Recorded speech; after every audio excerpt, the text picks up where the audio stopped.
ऊसतोड मजुरांचा जिल्हा म्हणून बीडची ओळख आहे।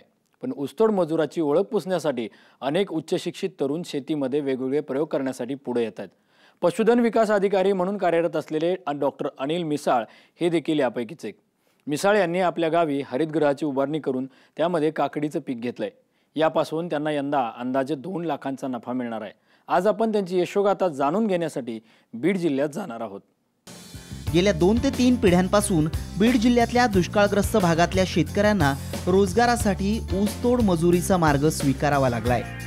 पण आपला पिढीजात होऊ लागलेला ऊसतोड मजुरीचा व्यवसाय आता बदलावा म्हणून पाटोदा तालुक्यातल्या अंमळनेर इथं पशुवैद्यकीय अधिकारी म्हणून कार्यरत असलेल्या अनिल मिसाळ यांनी जाणीवपूर्वक प्रयत्न सुरू केलेत। दुष्काळामुळे येणाऱ्या संकटाला वैतागून त्यांनी संरक्षित शेतीकडे वळण्याचा निर्णय घेतलाय।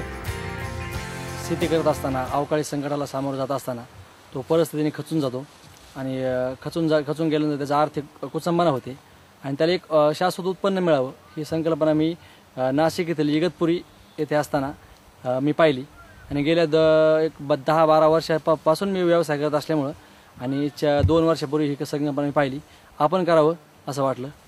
प्रत्यक्षात हा प्रयोग मी आपल्या ग्रामीण भागामध्ये पहिल्यांदाच केला। यंदा त्यांनी 10 गुंठ्यात शेडनेटची उभारणी केली आहे। पाऊस नाही, पाणी नाही, नव्या तंत्राची माहिती नाही, या सगळ्या नकार घंटांवर त्यांनी सकारात्मक होत तोडगा शोधण्याचा प्रयत्न केलाय। 31 मार्चला मी काकडीचं प्लांटेशन केलं। 1 महिना त्याचं ग्रोथ व्हायला लागलं। ग्रोथ झाल्यानंतर 1 मे 2016 रोजी त्याचं हार्वेस्टिंग चालू केलं आणि हार्वेस्टिंग सुरू करून मी आज तक त्याचं हार्वेस्टिंग करत आहे। सुरुवातीला दुष्काळ, पाणी कमी आणि पाणी कमी असताना हे करणं हे माझ्यासमोर टार्गेट होतं। पण त्यासाठी मी शेडनेटच्या बाजूला एक शेततलाव उभा केला आणि जे बोर आणि विहिरीमधून मिळणारं पाणी त्यामध्ये शेततळामध्ये स्टोअर केल्यानंतर त्या पाण्याचा वापर मी या काकडी पिकासाठी करतो। मिसाळ यांची गावात 3.25 एकर शेती आहे। यातून त्यांना फारसं काहीच उत्पन्न हाती लागत नव्हतं। यावर हरितगृहाचा पर्याय अतिशय योग्य ठरलाय। शेततळ्याच्या माध्यमातून त्यांनी संरक्षित पाण्याची देखील सोय केली आहे आणि त्यामध्ये काकडीची लागवड केली आहे। 12 रुपये प्रति रोपाप्रमाणे 24,000 रुपये रोपाला लागले, 6,000 रुपये वाहतूक खर्च आणि आतापर्यंत 20,000 ते 22,000 रुपये औषधे आणि फर्टिलायझरचा खर्च झाला। लेबर कॉस्ट ही 2 ते 3 हजारावर आहे। विहीर आणि आपला जो बोर आहे, बोरचं पाणी विहिरीत साठवलं, विहिरीतलं पाणी शेततळामध्ये स्टोअर केलं आणि त्यामधून मी ही शेती केली। काकडीचं उत्पादन मिळून मिसाळ यांना जवळपास 1 महिना झालाय। या काळात त्यांना 7 टनांपेक्षा जास्त उत्पादन हाती आलंय। त्याचा चांगला फायदा त्यांना होतोय। 7 ते 7.5 टनापर्यंत माझं उत्पादन कंप्लीट झालं, मी पूर्ण केलेलं आहे। मी हे उत्पादन अजून 1.5 महिना, हा प्लॉट 90 दिवस म्हणजे अजून 1.5 महिना चालेल, 30 जुलैपर्यंत चालेल। अजून 6 ते 7 टनांची मला अपेक्षा आहे। मिसाळ हे स्थानिक बाजारात काकडीची विक्री करतात। बीड आणि नगर जिल्ह्याच्या दुष्काळी पट्ट्यातल्या बाजारांमध्ये जवळपास 20 रुपये किलोच्या दरानं काकडी विक्री सुरू आहे। सध्या तर मार्केटमध्ये लोकल मार्केट करतो, जामखेड, आष्टी, कडा, नगर आणि बीड बाजारामध्ये ठोक पद्धतीने मी याच्या मार्केटिंग करतो। ठोक पद्धतीने केला असता सरासरी प्रति क्विंटल 20,000 रुपये दर मला मिळतो। साधारण 7 क्विंटल माल म्हणजे 7 टनापर्यंत जर आपण विक्री केलेली आहे, 20,000 रुपये टनाप्रमाणे जर केलं तर 1,22,400 रुपये मला मिळालेले।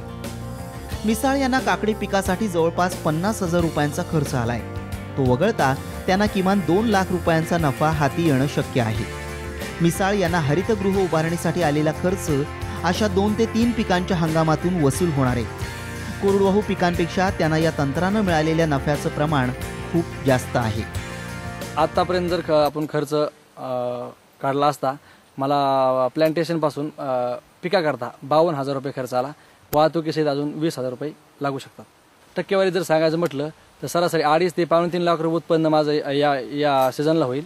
त्याच्यातून 50,000 ते 60,000 रुपये मला खर्च येईल। मुलानं शेतीच्या आधुनिकीकरणाचा चालवलेला प्रयत्न नक्कीच चांगला उपयुक्त असल्याचं आई वडिलांना वाटतंय। पाणी थोडं होतं, पोऱ्याने ते म्हणलं आपलं असं करायचं, मी त्याला नको म्हणत होतो, पण त्यांनी केलं, त्याच्या हिशोबाने व्यवस्थित झालं।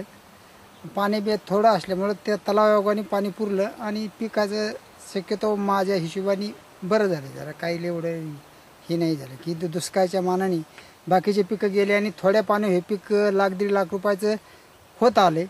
आता होईल ते पुढं, आता काय होईल ते समजा पुढं काय होईल ते होईल आता समजा, पण व्यवस्थित झाले आता हा चालू. आता सध्या पाणी बी त्याच्या कामापुरतं मिळते आणि पिकं बी व्यवस्थित निमार्ध पिकं आले. आता निमार्धाचे बाकी हाही म्हणते आता जिकते येईल तिकते येईल, त्याला काही इलाज नाही. पण दुष्काळच्या मानाने बरं झालं असं. आता पहिली ज्वारी बाजरी होती आणि आमच्या मुलाने आता हे शेड नीट केलं, याच्यात काकडी लावली.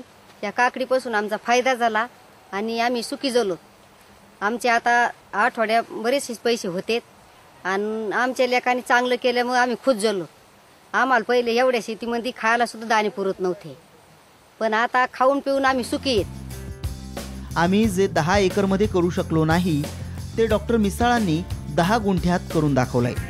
शाश्वत शेतीचा हा प्रयोग शेतकऱ्यांसाठी प्रेरणादायी आहे असं मत गावातील शेतकरी सोपान मिसाळ यांनी व्यक्त केलंय.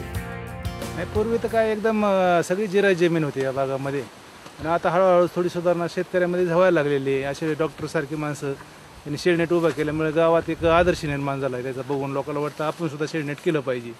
अशी थोड्या म्हणजे 10 एकर जमीन करण्यापेक्षा 10 गुंठी जमीन केलेली उत्पादनाला आपण सक्षम राहू शकतो, शाश्वत शेती तयार करू शकतो. असं एक वातावरण या परिसरामध्ये तयार झालेलं आहे आणीच्या माध्यमातून. ऊसतोड मजुरांच्या हातात असलेला कोयता गळून पडण्यासाठी डॉक्टर मिसाळ धडपडतायत. ऊसतोड मजुरीला आधुनिक तंत्राची जादा नफ्याची शेती फायदेशीर ठरेल असा त्यांचा विश्वास आहे. तर आपला भारत देशातला किंवा महाराष्ट्रातला शेतकरी सुजलाम आणि सुफलाम झाला पाहिजे हे माझं स्वप्न होतं.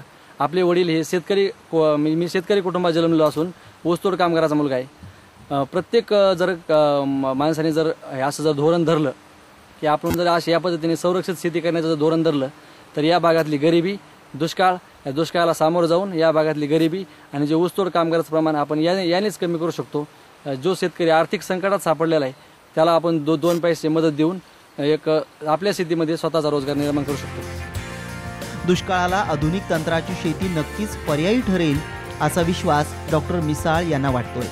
त्यांच्याप्रमाणे ऊसतोड मजुरांनी आधुनिक शेतीकडे वळण्याची गरज आहे. विकास माने, साम टीव्ही, बीड.